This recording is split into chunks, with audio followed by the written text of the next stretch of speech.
Loncho, en primer lugar, bienvenido de nuevo a Paredro. Hola Camilo, ¿cómo vas? Muchas gracias por la invitación de nuevo a tu programa, a tu podcast, perdón. Bueno, pero mira, no, me gusta pensarlo como las dos cosas.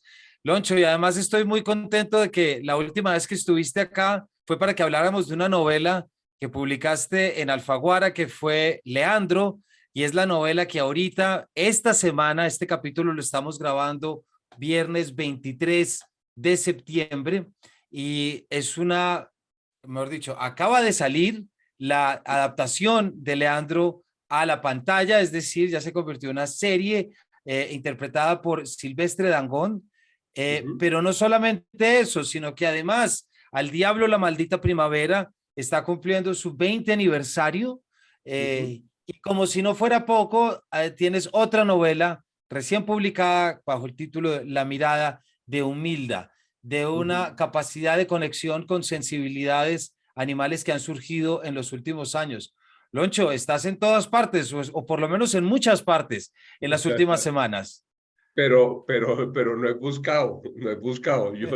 Lo único que tengo claro es que pues yo estaba escribiendo la mirada de Humilda y pues con Planeta habíamos quedado en que se publicaba este año, como efectivamente se publicó para la Feria del Libro de Bogotá. Pero lo otro sí ya no es culpa mía, a mí no me señalen por lo demás, porque pues al diablo sí, cumple 20 años y eso no, ¿ahí qué puedo hacer yo? Absolutamente nada, ¿no? El año entrante ya son 21, así que lo que se quería celebrar son los 20 años y adicionalmente, pues mi paso, al menos de esta novela, de Alfaguara a Seis Barral, también, ¿no? Y eso por una parte, y por otra parte, pues lo de Leandro, sí, esto sí, ahí sí es donde tengo menos responsabilidad, porque este es un trabajo que venimos haciendo con RCN, incluso desde antes que yo publicara la novela. O sea, con RCN comenzamos a trabajar en este proceso, yo creo que como en el 2016, 2017 más o menos, y hasta en este proyecto, y hasta el 2019 yo publiqué el libro. Eh, el año pasado las grabaciones debieron haberse hecho el año pasado, debieron haber sido el año pasado, pero por efectos de la pandemia, por la bomba que le pusieron al canal, por muchas razones, finalmente se tuvo que postergar y se hicieron a partir de febrero, marzo de este año. Así que es así que es menos responsabilidad mía. Yo creo que aquí la única culpable, el único culpable es mi signo. Porque la semana pasada leí una entrevista que le hicieron a Mauricio Puerta en relación con Petro, y él decía que Petro es Aries, igual que yo, y que por eso le están pasando tantas cosas este año. Así que este es el año de Aries, así que yo soy Aries, así que pues hay que aprovechar que Aries está en Saturno, Júpiter y yo no sé dónde más está metido Aries en este momento, pues, pero me parece bacanísimo y ahí lo estoy aprovechando, afortunadamente. Pues aquí estamos precisamente para que charlemos sobre eso, Loncho, y también lo celebremos. Si te parece, arranquemos en orden. Me gustaría que arrancáramos con los 20 años. Aquí tengo la edición conmemorativa de Seix Barral, el 20 aniversario, novela publicada en el 2002. También recuerdo lo que fue esa primera edición de Al Diablo la Maldita Primavera, publicada en Alfaguara, si no estoy Esa es la mal. segunda, Esa fue esa la es la segunda. segunda. Sí, la primera es la del premio. Claro, tienes toda la razón, porque es que la que Uh-huh. tengo en la cabeza es la en la que yo la leí por primera vez, que fue en esa edición de Claro. Alfaguara, en ese año 2002, graduándome de la universidad. Loncho, y ya para entonces estabas tú abordando una serie de temas, como ahorita hablaremos frente a otras novelas que has publicado hace poco, pero de alguna manera era una novela de avanzada, yo siento, porque hay muchos temas sobre los que se están discutiendo ahorita que nos conectan muchísimo con tu novela. Entonces, quisiera que nos contaras un poco para los oyentes. Estamos hablando de la aventura de Edwin Rodríguez, tu protagonista, que tiene el sueño de ser drag queen, donde está la estética de lo trans, algo de lo que tanto se está hablando ahorita. ¿Por qué no nos cuentas, Loncho, lo que fue hace 20 años publicar esta novela? Porque creo que ahí hay una historia.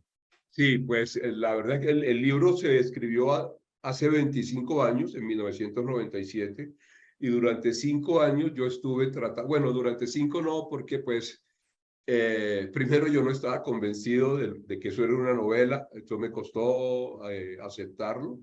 Luego, pues tocó la edición, hacer la edición, porque inicialmente eran más de 400 páginas. El libro, efectivamente, como lo acabas de mencionar, el protagonista es Edwin Rodríguez, pero en esa versión inicial eran 2 voces, era la de Edwin y la de la Romerito, que es de quien Edwin se enamora.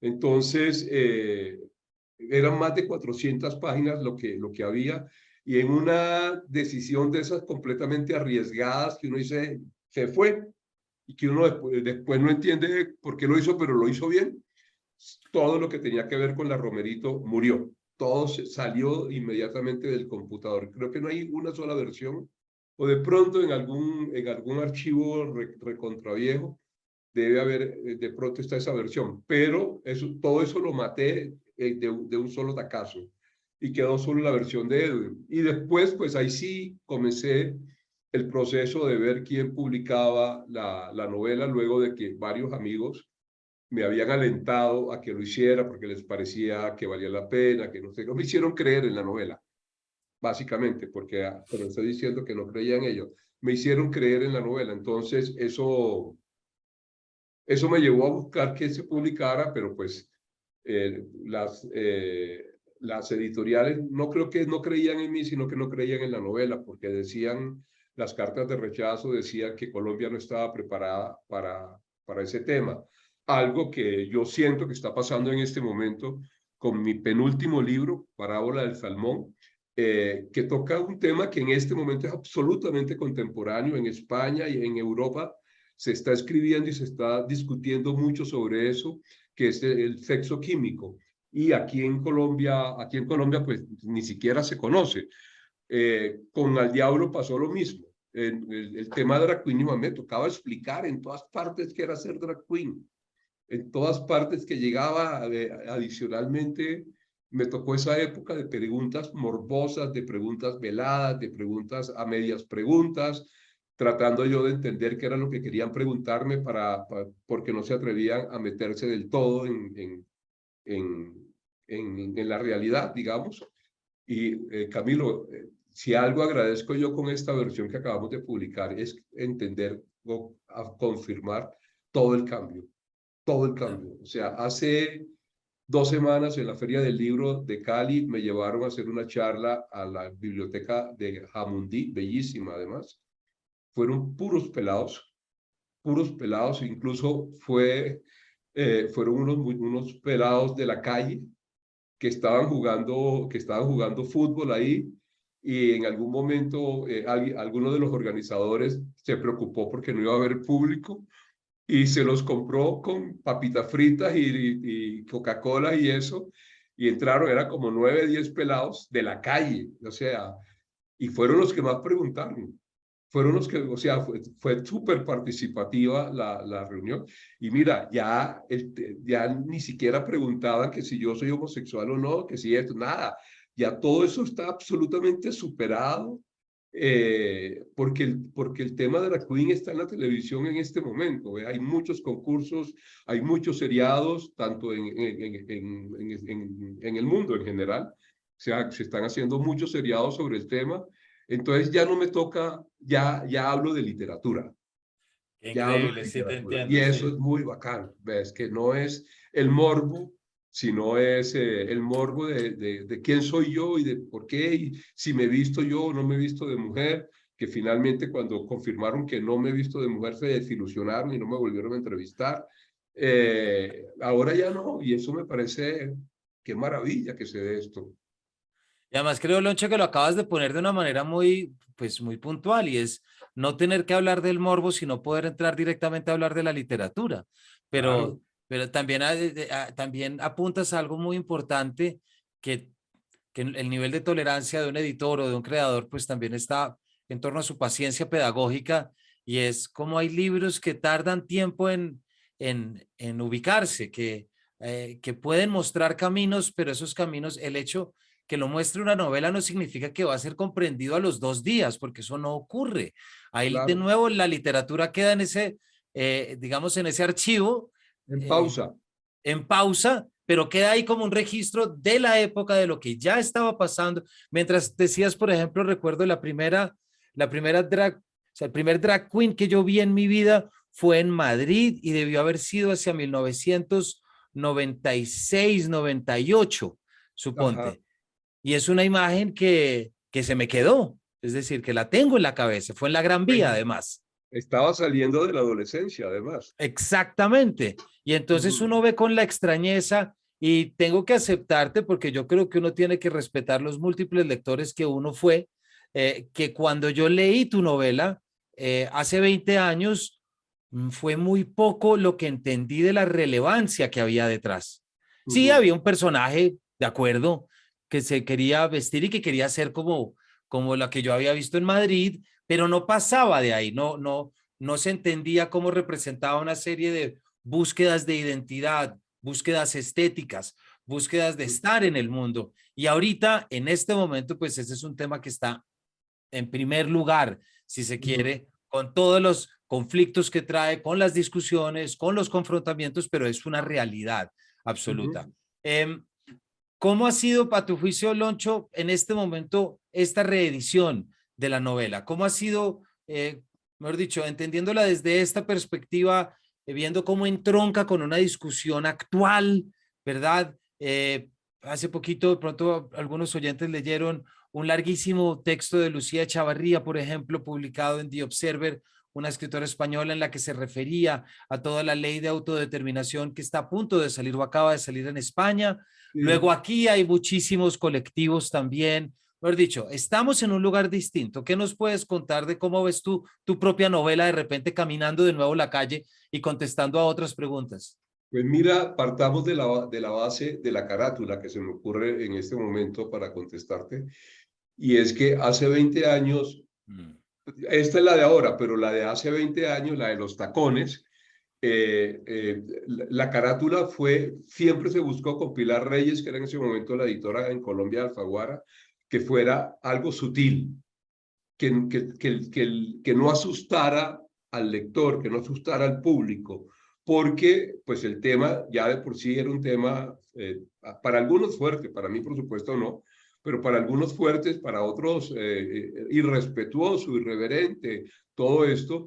Entonces, mira cómo el solo hecho de la carátula, cuando hablamos eso con Pilar, yo de algún viaje a París, que estuve en el cementerio de Perlachés, tenía una fotografía de la tumba de Oscar Wilde, que está toda cubierta de besos rojos por todas partes, y yo dije, Una esa es la belleza, sí. carátula.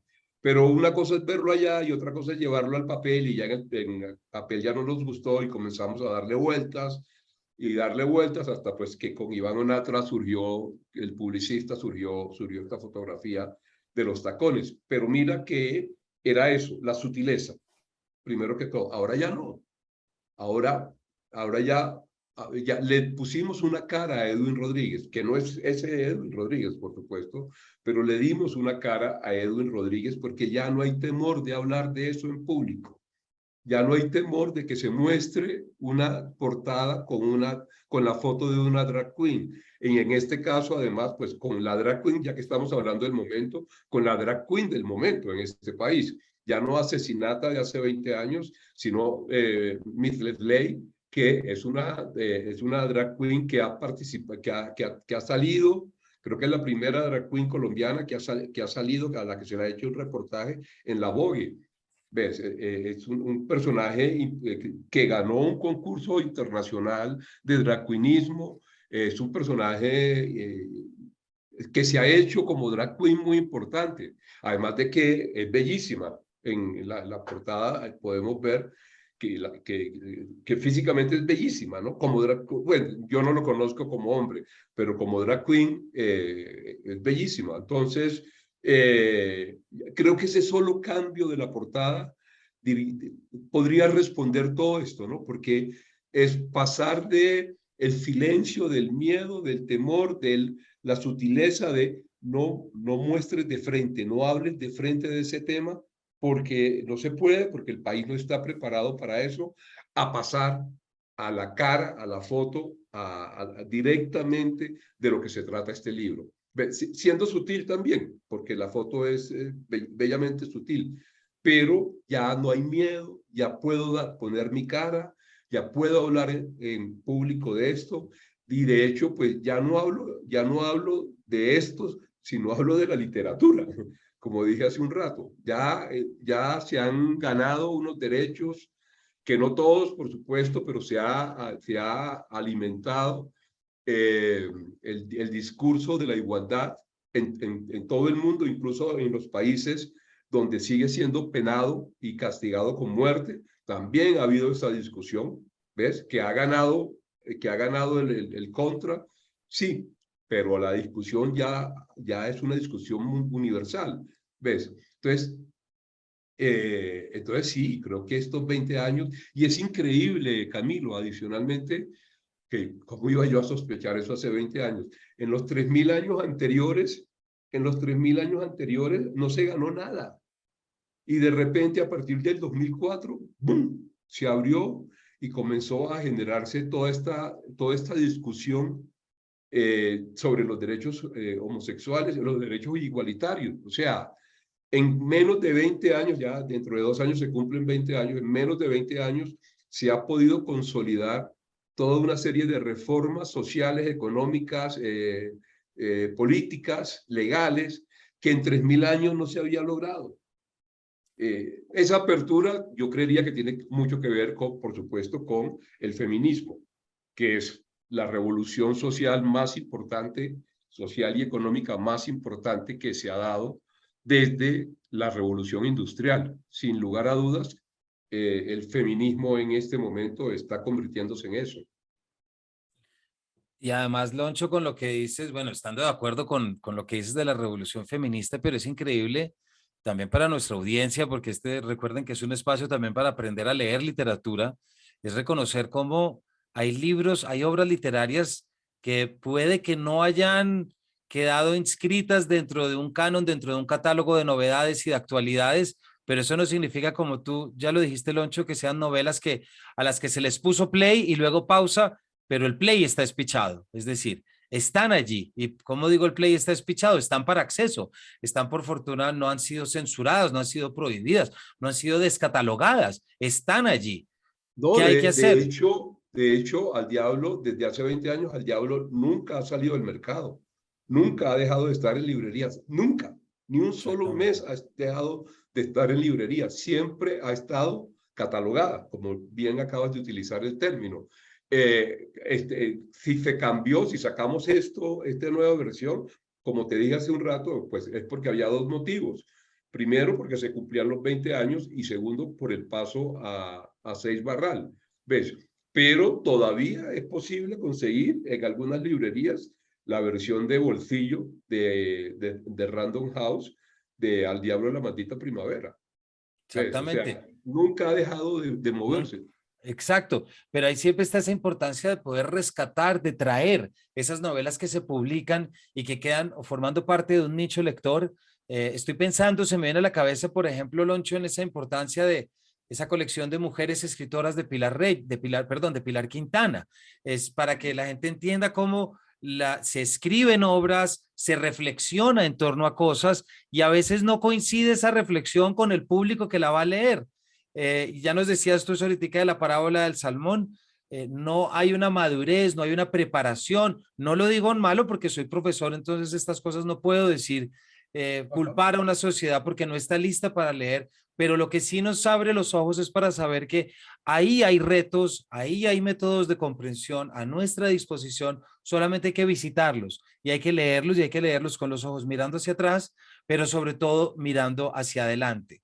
Y frente De a hecho, eso, dime, de hecho, Loncho. perdona que te interrumpa, Camilo. De hecho, ahí entra también al debate. eh, 11 años 11 años antes de que Al Diablo se ganara el Premio Nacional de Novela, 11 años antes, Un beso de Dick ya se había ganado un premio Sí, señor, sí. nacional. y la novela pasó completamente de agache, completamente de agache. La conocimos unos pocos interesados en el tema, pero la novela no existía.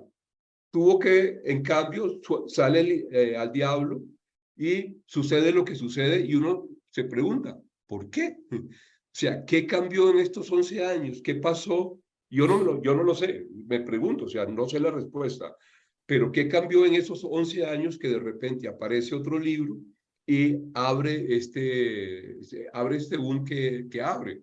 ¿Ves? Y a partir de ahí ya entra Un beso de Dick, comienza a editarse nuevamente Un beso de Dick y a convertirse en el libro tan importante que es en este momento. ¿Ves? No tuvo su momento cuando su autor estaba en vida, desafortunadamente para Bolano, pero lo está teniendo y lo va a seguir teniendo porque es una gran obra. Claramente, aquí te confieso que aquí, no te confieso, te cuento que aquí en Paredro estamos en deuda con esa novela y me encantará llamarte más adelante para poder reunir lectores que nos cuenten por qué fue tan importante, por qué es tan importante y algo que ocurre también con la tuya. Loncho, siempre ayudarle a la audiencia a entender cuál es la importancia de esa novela que de repente se puede leer y hay un proceso de identificación, de tranquilidad, porque se nota, se siente alguien incluido, no en lo divergente, sino en la normalidad de alguien más. Y yo creo que eso es muy importante. Yo leí un comentario, por ejemplo, de un alumno mío de la Universidad de Literatura, en el que ponía su experiencia después de leer El beso de Dick. Y él decía, después de leer esta novela, me di cuenta de quién era y me di cuenta de quién podía ser, es decir, Claro, de las posibilidades. Y hay otra que no me puedo guardar, Loncho, que seguro te va a gustar y es, para entender las dimensiones de eso, hay unas de las más lindas declaraciones que yo le he leído a Robert Smith, cantante de The Cure, que él dice que está en el 71 más o menos viendo televisión, no sé por qué dice que está en el colegio y viene la presentación de Top of the Pops en la que se presenta por primera vez David Bowie. Y de repente ve a David Bowie en escenario con ese vestido brillante que tiene y Robert Smith lo primero que dice es, oiga, eso se puede ser, yo puedo ser eso, es decir, eso es una posibilidad y pues sale toda esa estética de Robert Smith que si queremos entenderla para que nuestra audiencia es lo mismo que García Márquez tantas veces ha dicho después de leer La Metamorfosis, eso se puede hacer. claro. Y yo mismo te puedo dar, que lo he dicho desde hace 20 años, lo he contado, mi versión sobre ese mismo hecho, ¿no? Cuando yo leí En el Camino, ahí fue cuando yo dije, de esto puedo hablar, Claro. de esto puedo hablar y de esto puedo hablar además en mi propio lenguaje, ¿ves? Porque toda la literatura que yo había leído era con un lenguaje formal, digamos, y entramos en un lenguaje coloquial, en un lenguaje en un lenguaje de la calle, contando todo esto que cuenta Jack Kerouac durante su recorrido por Estados Unidos. Y ahí fue cuando yo me dije, puta, esto se puede hacer, yo puedo escribir Claro. sobre esto. Y me senté a hacerlo, pues. Sí. Siempre recuperar eso, ¿no? Recuperar esos impulsos que te le dice a uno, esto se puede, esto no está Ujú, prohibido, esto ujú, me permite llegar a algo más. ujú. Loncho, y mientras estoy aquí ojeando, recordé, porque te lo aseguro que ahorita mismo no lo tenía, y es que aquí ya en esta novela, por lo menos el epígrafe nos permite saltar a lo que siguiente, ¿cierto? Porque aquí ya hay un epígrafe que reza, es elegante, todas la admiran y en su tierra tiene fama de la muy increíble canción Diosa Coronada de Leandro Díaz. Pero Entonces, no solo en El Diablo, en el resto de mis libros, Leandro Díaz aparece mencionado, por pura casualidad. O sea, yo no tenía planeado escribir una historia. Yo conocí a Leandro Díaz, hablé con él varias veces, me lo encontré en parrandas. Nunca se me ocurrió entrevistarlo, nunca, nunca. Hablé con él y algunas frases que él me dijo quedaron en la novela, pero nunca se me ocurrió entrevistarlo porque nunca se me ocurrió que yo iba a escribir sobre él. El tema llegó, el tema me llegó, simplemente el tema me obligó a contarlo. En Parábola del Salmón incluso cuento una cosa, hablo de Leandro Díaz, o menciono el nombre de otra manera. Y es que cuando yo vivía en Buenos Aires, cuando conocí a quien fue mi pareja durante mucho tiempo. La noche que nos conocimos y nos fuimos a su apartamento, cuando llegamos, al día siguiente había una muchacha en la cocina y divina, divina la vieja, grandísima, con un cuerpo y todo esto, pelo larguísimo, por acá negro, me acuerdo, y fue súper querida y todo eso, pero hubo un movimiento hubo un gesto en la cara que me frenó, o sea, me frenó en sentido positivo, como que, hey, y ya después, cuando fuimos a la habitación, le dije, oye, dime la verdad. Y me dijo, sí, él es una traba, es un travesti, y se llama Natalia. Pero cuando lo bautizaron, cuando era hombre, lo bautizaron como Leandro Díaz. Ok. Entonces yo dije, no puede ser, por Dios, ¿qué es esto? Ya, qué casualidad que se llame justo, porque además lo otro es que, pues, tanto mi pareja como Natalia eran de Río Gallegos, que de donde son los Kirchner, que es uno de los últimos pueblos de la Patagonia, allá bien al sur de Argentina, y pues Leandro Díaz nace justo acá en esta otra esquina, y es que las antípodas, prácticamente, o sea, qué lejos que nacieron y coinciden con el nombre. Pero bueno, esa es una anécdota simplemente Pero para bueno, decir que Leandro siempre ha estado presente en mis libros. pero una anécdota que además pues que ayuda a entender esa atadura precisamente Sí, de tu obra frente a eso. Loncho, ya nos estabas hablando un poquitico ahorita al inicio, que este ya era un programa, un proceso con RCN anterior, pero ¿por qué no nos cuentas lo que supone esa experiencia de ver, así lo hubieras pensado antes, no importa, pero eso que yo creo con lo que tantos autores y autoras sueñan y es ver de repente su novela, su escritura, su recreación en la pantalla llevada a otro lenguaje, llevada a otras categorías, incluida ya, pues, qué más que un componente auditivo en las que las canciones se van a oír y se van a oír por un cantante reconocido aquí dentro del género como es Silvestre Dangond. ¿Por qué no nos cuentas lo que supuso, no sé, esa primera vez que viste la visualización? ¿Qué sentiste cuando de repente estuvo en pantalla? O algo así que te hizo entender ese cambio de lenguaje. no, digamos que la primera vez fue cuando, bueno, el cambio de lenguaje se dio con los libretos, primero que todo, ¿no? Porque pues para mí ya yo había participado, yo participé en un equipo de libretistas con una historia mía que fue llevada también por RCN a la pantalla que se llama La luz de mis ojos, que fue una novela como del 2015, 2016, con el fondo del porro, de la música porro. Y no se piense otra cosa. Y Sería otra película. esa es otra película. Y no era de RCN en Canal Abierto en Colombia. Eh, eh, pero hacer parte del equipo de libretistas fue un aprendizaje. Aquí aprendí muchísimo más.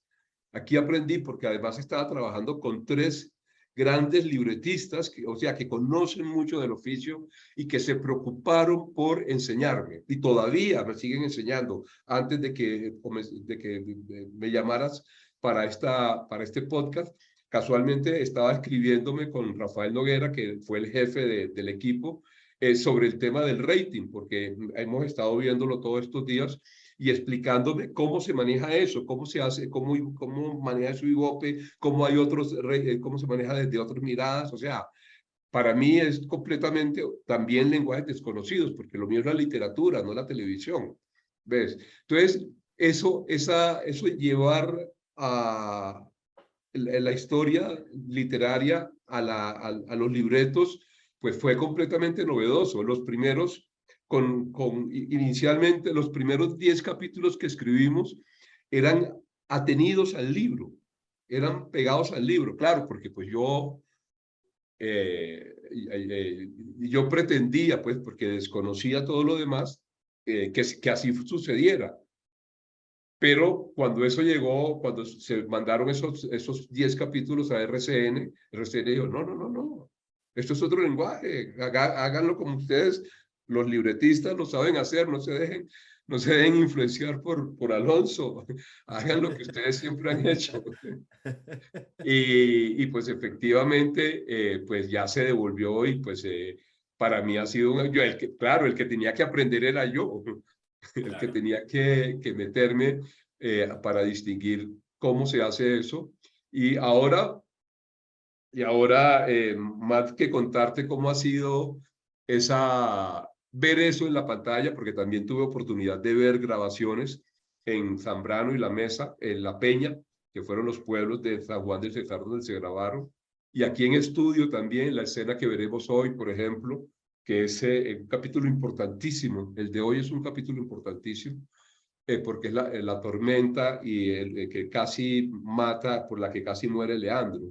Entonces, tuve oportunidad de ver las grabaciones y ahora, pues ya verlo en la pantalla, pues otra cosa, por supuesto, pues porque ahí entra todo el trabajo de la producción, la búsqueda, las locaciones, porque una cosa es lo que uno se imagina cómo va a suceder, pero ya otra cosa es ver las locaciones, ver las piedras del río San Juan, del río Cesar, que cuando pasa por San Juan, ver las casitas de Bareque, ver los carros de la época que me han encantado, no sé cómo los consiguieron y cómo los llevaron hasta allá, incluso los micrófonos de la época, ver todo ese trabajo de producción que pues normalmente pasa desapercibido, el vestuario, pero pues que como uno lo ha recreado en los libretos, pues yo sí estoy como ávido de ver ya cómo llevaron eso a la pantalla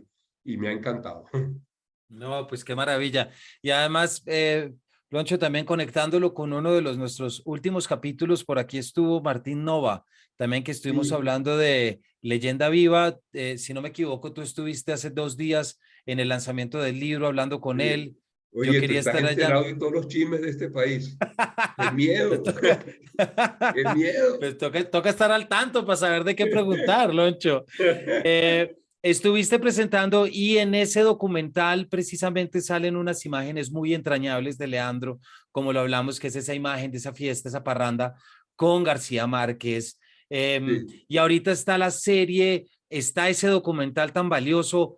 Algo que nos quieras decir de pronto de esta relación que tenemos constantemente con el vallenato, pero algo nuevo de pronto que estés sintiendo o algo que se esté haciendo distinto. No entendí la pregunta, perdóname. O Vuelvo, Nata, aquí vuelvo a arrancar.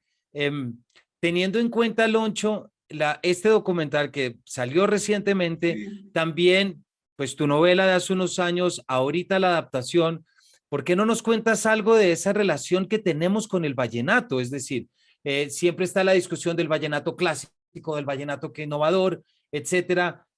Cuéntanos un poquito como un conocedor y bailador, obviamente, y escuchador, si se puede. ¿Cómo ves tú esa relación constante que tenemos los colombianos con el vallenato, con el Caribe, a través, me atrevo a decir, de una figura como García Márquez? Eh, lo veo con sorpresa, honestamente. Lo veo con sorpresa. El vallenato no es la música que yo escucho por instinto. La conozco, sobre todo lo que es de mi época para atrás, que es lo que normalmente uno llama el vallenato clásico. Para ti, el vallenato clásico es el que fue de una generación anterior a ti, porque fue la música que tú escuchaste cuando estabas en el colegio, cuando ibas en el bus, cuando estabas en la universidad, y es la música que hoy te lleva a la nostalgia. A esa nostalgia era a lo que en vallenato se llama clásico. ¿Ves? Eso lo he aprendido hablando con la gente, preguntándole qué es para ti el vallenato clásico, y cuando me contestan las canciones, inmediatamente digo, ah, tú tienes tantos años. O sea, ya descubro la edad solamente por eso. Y me perdí de lo que iba a decir. No, que veías con Pero de sorpresa. sorpresa, porque entonces hace unos años, pero yo sí he sido siempre he tenido el gusanito de la investigación y siempre me ha llamado la atención el poder de la oralidad de Valledupar, que ha sido al mismo tiempo nuestro don, como diría Capote, ha sido al mismo tiempo nuestro don y nuestro látigo. Porque ha sido muy bueno para la música, para la cuentería, para las relaciones públicas, para todo eso, pero ha sido también el látigo porque no nos ha permitido salir de ahí, no nos ha permitido ir a la documentación.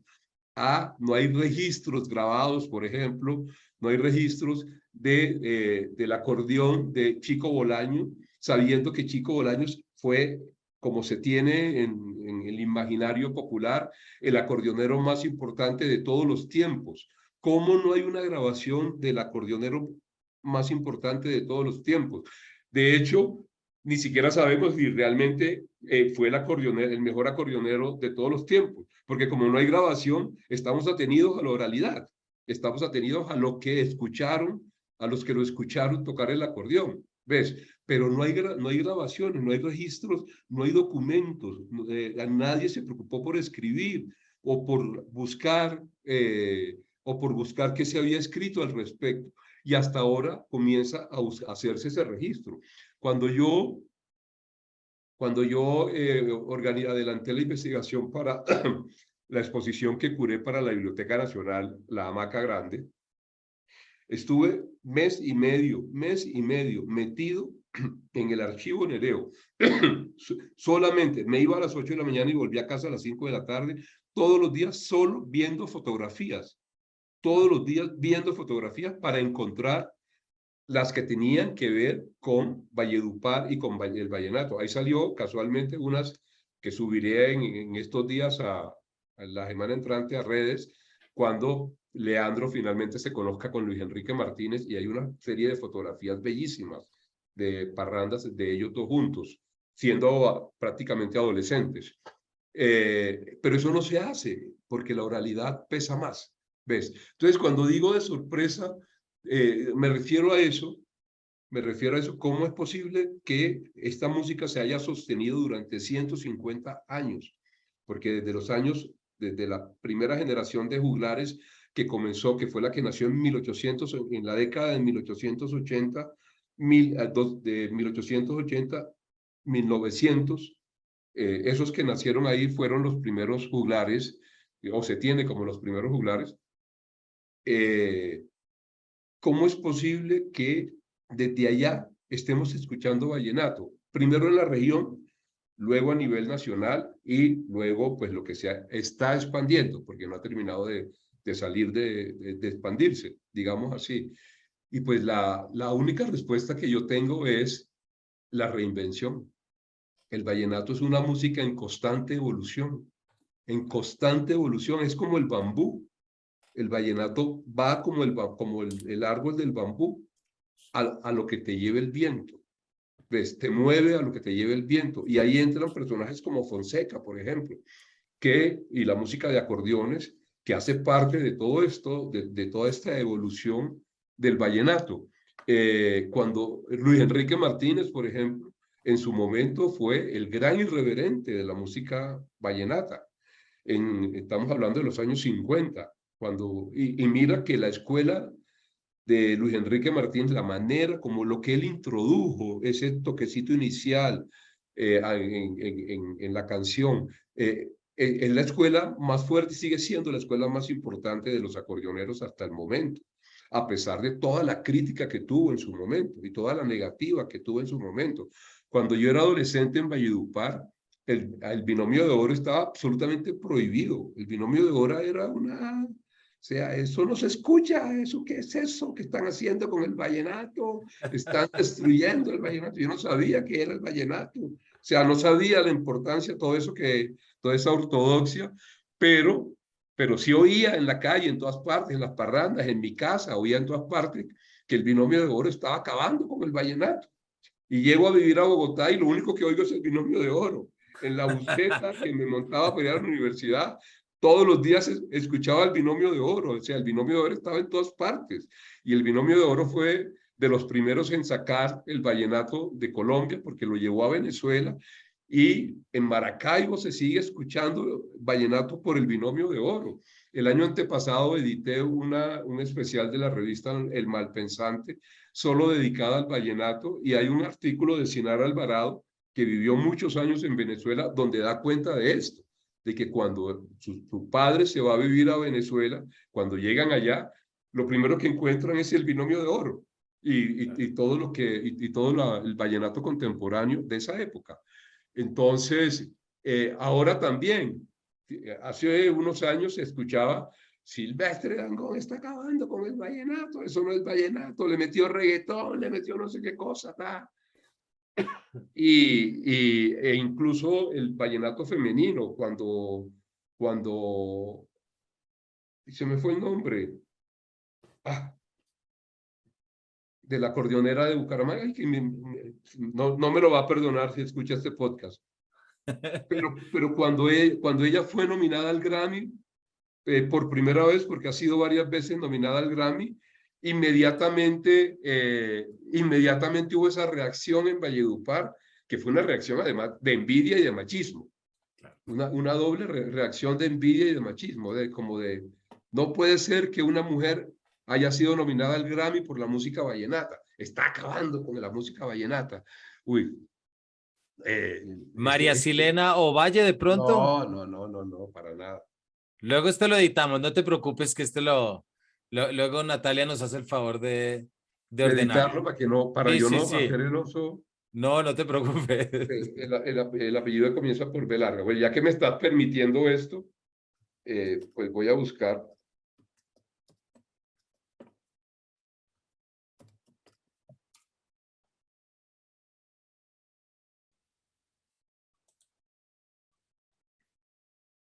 Y estuve con ella hace 15 días en Bucaramanga.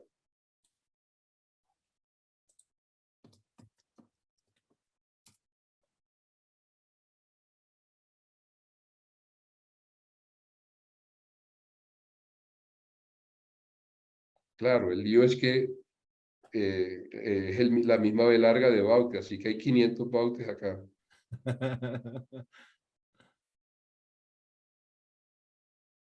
No, y no la encuentro acá, no encuentro la...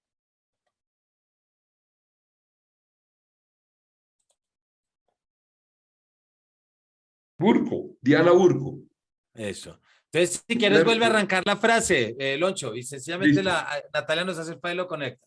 Ok, incluso hace unos años cuando Diana Burco fue nominada al Grammy en la categoría de vallenato, no sé exactamente, vallenato cumbia, no sé exactamente cómo es la categoría, pero fue nominada por su calidad al tocar el acordeón. Inmediatamente surgió ese machismo en Valledupar, en ese caso, una mujer acordeonera, eso no se puede, ta, ta, ta. O sea, el vallenato siempre lo están acabando. La ortodoxia vallenata siempre está acabando el vallenato cuando aparece, cuando se da ese cambio que justamente es lo que permite que el vallenato siga adelante. Olvidé en medio de todo esto, por supuesto, lo que significó Carlos Vives en su momento. Claro. Y la introducción de nuevos instrumentos que llevaron a nuevos ritmos, por supuesto. Silvestre ahora hace lo mismo ahora aquí en Leandro, nada más pues Matilde Lina tiene aires de porro también, hay una mezcla con otros aires. Y eso es lo que ha mantenido en mi concepto, que no soy experto realmente.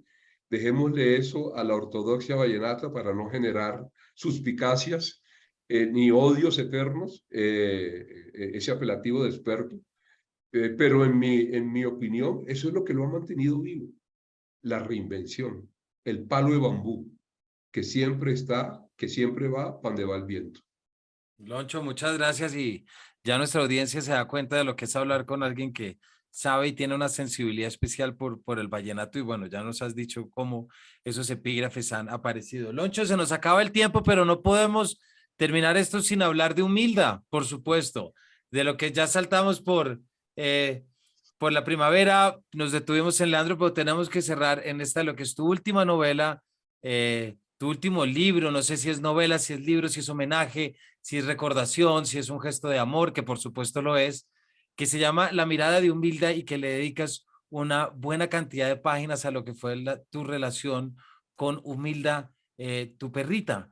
¿Por qué Bueno, no nos... partamos de la base de que hay ficción en Humilda, mucha. Y eso nos lleva a la idea de la novela. Si hay ficción, nos lleva a la idea narrativa de la novela. Y pues en este caso hay ficción no solamente por la que introduce el autor, el narrador, que puedo ser yo como no puedo ser yo. O sea, hay partes de memoria, pero no todo es cierto. Pero sobre todo, pues porque Humilda habla. Humilda habla. Y salvo el loro de Humboldt y salvo los personajes de Disney, que yo sepa, ningún otro animal habla. ¿Ves? Entonces, pues ya estamos hablando de una ficción de Sí, tienes entrada. razón. ¿Ves? Exactamente. Entonces, pero ¿cuál fue la pregunta? No, no, no. Gracias por la aclaración. Solo quisiera que nos contaras un poquito de ese principio narrativo, por lo tanto, de ese principio de la mirada, porque yo te lo comentaba ahorita antes de encender micrófonos. Yo tengo, aquí en la casa tenemos un perro, un samoyedo precioso que se llama Lilo, pero yo además tengo 3 hijos. Entonces, cuando finalmente logro dormir a los 3 hijos, organizar a los 3 hijos, y creo que tengo tiempo para mí, para leer, para preparar cosas acá, se me aparece la mirada del hilo. Pues Entonces, no de manera fácil, y ahí es cuando muchas páginas de tu libro te tuve ahí como una mirada tutelar diciendo, tengo que trabajar más en la sensibilidad, tengo que entender más la empatía, tengo que entender más esa conversación silenciosa a través de la mirada que yo creo que muchos oyentes, por supuesto, lo han vivido o lo van a vivir. bueno, primero que todo, yo sospecho, no conozco a tus hijos, pero por el tamaño del hilo, por el tamaño del samoyedo, sospecho que el hilo es tu hijo mayor. O sea, si nos atenemos al tamaño del perro. Imagínate. Afortunadamente vives en casa y te puedes permitir el lujo de tener perros grandes, como me gustaría a mí, por ejemplo, tener un par de Rhodesian viviendo conmigo, que es otra gran raza que me gusta muchísimo. Eh, Me parecen de los perros de los más bellos que hay. Eh, y otra vez se me fue por estar contestándote lo que no era. Otra vez se me fue la pregunta. ¿Era Cuéntanos qué? de, no, de ese punto de inicio donde Ah, ok, sale ok. En la la mirada mirada, de exacto. Humilda, el título tiene que ver con dos cosas. Tiene que ver principalmente con la mirada de ella sobre el mundo, el enfoque de ella, el punto de vista de ella, porque ella habla, como lo dije hace un rato, pues porque ella escribe. Ella escribe el otro día en la presentación del libro en Medellín. eh, Carlos Esteban Mejía me preguntó que cuando hice esa aclaración de que ella habla, y no, ella no habla, ella escribe. Entonces él me preguntó, ¿pero cómo escribe? Y yo le dije, no sé, ella escribía en el computador. Yo no sé, ella se metía y me dijo, ¿y cómo? ¿Cuándo? ¿Cómo lo saben? Porque al día siguiente, cuando yo me despertaba y entraba, estaba lo que ella había escrito.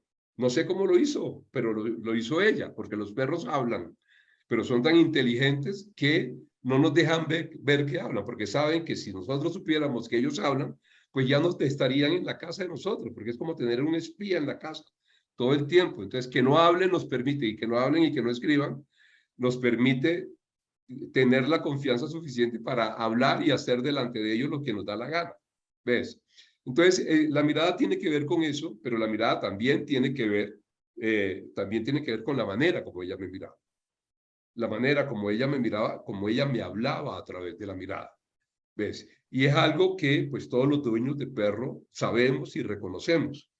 En el caso tuyo, pues creo que vas a tener que prestarle un poquito más de atención y entenderlo, pero cuando el perro te está mirando, algo te está diciendo. Que lo saques al baño, que no trabajes más, que te levantes de ahí, te vayas, que está oliendo a comida y ya se va a acercar, que tiene hambre, que le duele algo en el cuerpo, que le duele, que tiene urgencia de que lo lleves al baño, que es urgente, que si no lo saca ya, va a ser un desastre ahí delante de ti. Él te lo mira, él te mira y te pide permiso sí, te habla a través de la mirada. Ahí es que estar pendiente y entender qué es lo que nos dice cada una de esas miradas. Pues ahí está, de manera resumida, esta invitación que hace nuestro autor invitado Alonso Sánchez Baute con La mirada de Humilda, última novela publicada por Seix Barral, en la que, Loncho, también siento que hay una manera en la que te conectas con una sensibilidad muy clara de los últimos años, yo creo, también frente a una resignificación de los derechos de los animales, pero no quiero quedarme únicamente como con la parte legal. Me quiero quedar más con la parte doméstica, más la parte hacia adentro, que te tengo que aceptar. A veces uno con 3 hijos le cuesta trabajo entender, pero trabajo nada que no tenga un esfuerzo de por medio. Pero sí Pero parece una novela escrita por alguien, permíteme decírtelo, por alguien que hubiera vivido de una manera más inmediata y de pronto más contemporánea, si se quiere, como esta sensibilidad naciente, lo que muestra que hay muchas miradas que todos compartimos. sí, pues podría pensarse que pues este es un tema de la poshumanidad, entre otras cosas, el Exactamente. tema ecológico, el tema animalista, todos son temas que trata esta corriente filosófica contemporánea que es la poshumanidad. Y hablando de eso, ahorita que mencionaste lo legal, que dijiste, no me voy a quedar en lo legal, pues yo te voy a hablar de otra cosa también que tiene que ver con todo esto, ¿no?